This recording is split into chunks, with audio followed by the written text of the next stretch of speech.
I have clients who come to me sometimes with a life that is sort of stuck. It's just they're in the molasses, and I just tell them, look, what do you really want to do? What would make you happy? And we try to work through that because it amazes me how many people in the world today, if you ask them, what would make you truly happy right now, they're deer in the headlights. They don't have a concept. But once we get to the point on what would make you happy, where do you want to be, and then I just tell them, look, in the short span of 2 to 3 years, if you start on a path to getting to that goal, and anytime something comes along that's a choice, and you say, does this choice, the one I'm going to pick, get me closer or farther away from my goal, and you pick the one that'll get you closer to your goal, I said, in a few short years, you're going to be there and be wildly successful, and anybody can do this. But if you're floundering right now, you don't know what would make you happy, you don't know what your goal is, and you aren't in a position to frame your choices based on, does it get me closer to that goal, you're not going to get there. You're going to be in the same place 2 years from now when I talk to you again. That's interesting. I don't know what your experience has been.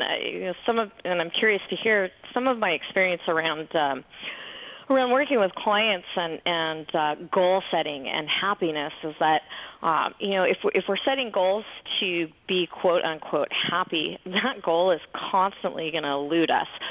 It's something that I call the if then meme, where if this happens, then I'll be happy, and I describe it as a program on pause for because, and what ends up happening is that happiness placeholder will move, and it will continually evade and escape us, particularly because if it's like goal setting over a 2-year period, like what we want now versus what we may want in 2 years, it might change. And what if there's not freedom to breathe into the fact that what we thought we wanted isn't really what we want at all?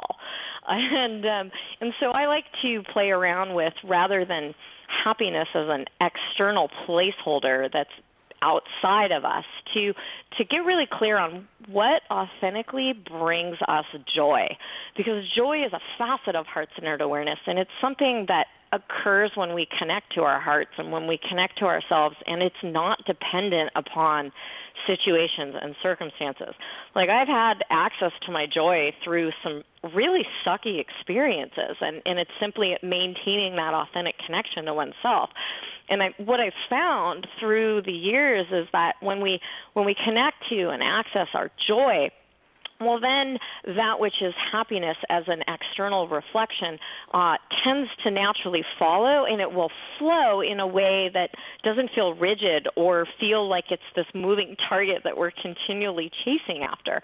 Now, that's not to negate, all of the powerful teachings around goal setting and deciding that we're going to make something happen. I mean, that's key to manifestation. It absolutely is. But connecting joy to the external variable of happiness can really make a difference, because everything is connection. And if you disagree, please let me know. I think we're sort of like-minded in that sense. So I'm curious what you have to share.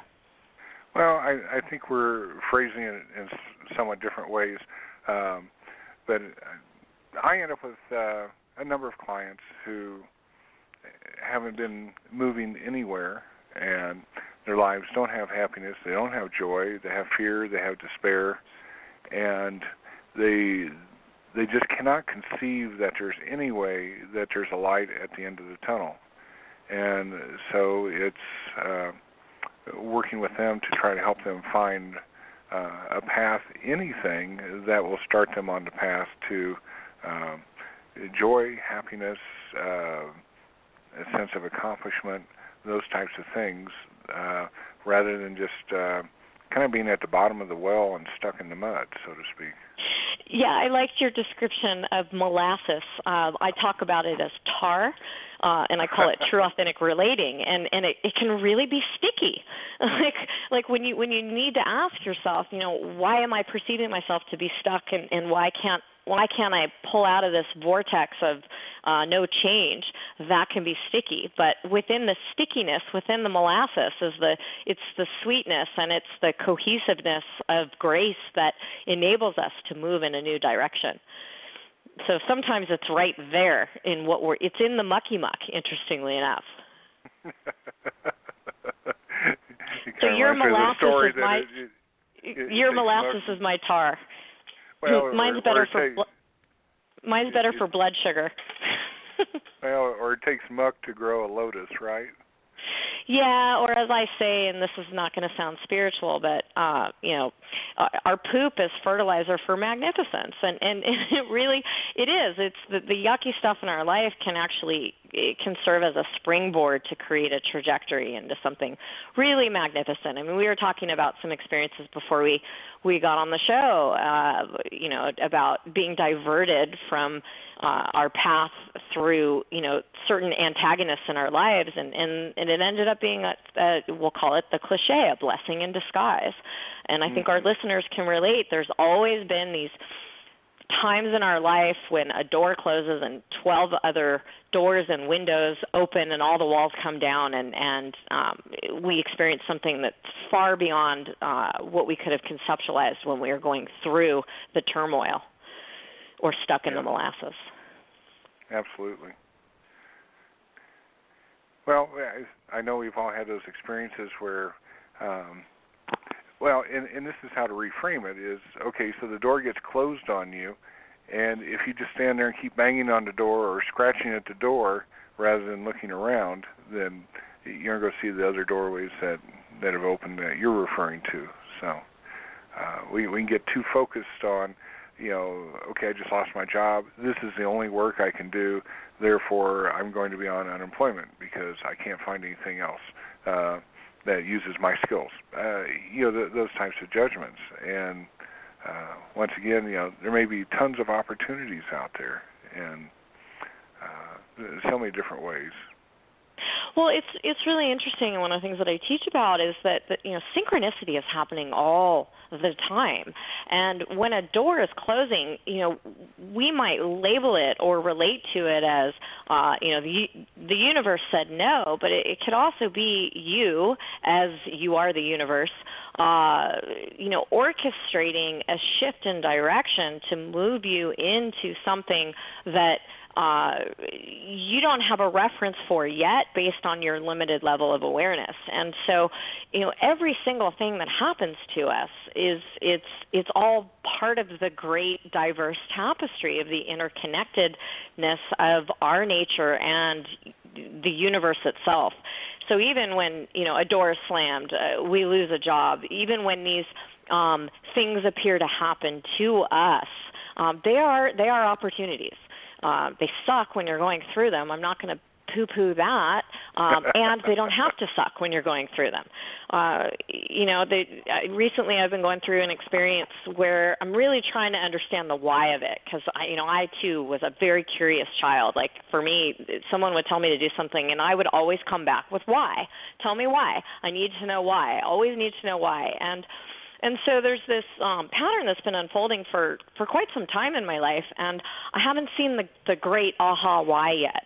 And yet I'm trusting, I'm knowing, and sometimes we don't really get the why until we as the meaning maker develop the why around it in order to understand it. And we are the meaning makers of our reality. And so, maybe sometimes stuff just happens and there really is no why, but then the question becomes, how will you give meaning to this experience? And in the same way that our stories that occur,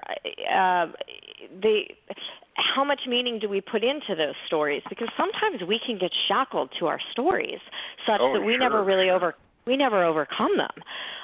Even the story of karma, right? That can be a very great story that can keep us hindered in justification for not being able to move forward. And so how we holoframe our stories as experiences, we don't want to deny them, yet we don't want to, like our schemas and our roles and our personas, we don't want to identify so closely with them that they tether us to a state where we can't necessarily evolve. Right. Well, my dear friend, we're about out of time. So where can people get your book? It looks like it's at Amazon. Is that the best place? I wouldn't say it's the best place. I would say it's a place that is accessible for people on the World Wide Web. The Integrity Effect, which published in March of 2017, and it did hit bestseller status, is available in Kindle and paperback print edition. If you come to a live upcoming AmJoy seminar, you can get an autographed copy of The Integrity Effect, and all of my books are available actually on Amazon, and they're also available at a live AmJoy seminar. If you're interested in learning more information about upcoming AmJoy seminars, I just got back from a European and Australian and Indonesian tour, so I'll be in the United States for a little while. Please visit the website at www.mjoyheartfield.com, and that's spelled www.mjoyheartfield.com. And there's tons of free articles on my website, lots of good stuff. You could spend a long time on that site and not spend a penny. And free videos on the AmJoy YouTube channel, and I will be teaching the AmJoy Integrative Seminar open to everyone in Seattle, Washington, September 9th and 10th, and the AmJoy Integrative Seminar in San Diego, California, October 14th and 15th. So those are the two closest upcoming seminars, and then the 2018 schedule will post soon. I also teach webinars twice a month. Those webinars are open to everyone. There's no prerequisite to have attended a seminar. So if you're curious about what we're talking about, or you're just curious about how you can make your life work better, come join me at a webinar. The next webinar will be next week, and you can find more information on my website. Cool. Well, thank you so much for being on the show. It's always a joy to speak to you and have you on. A lot of provocative things, so thank you. Thank you very much, and I'll probably see you for another interview soon.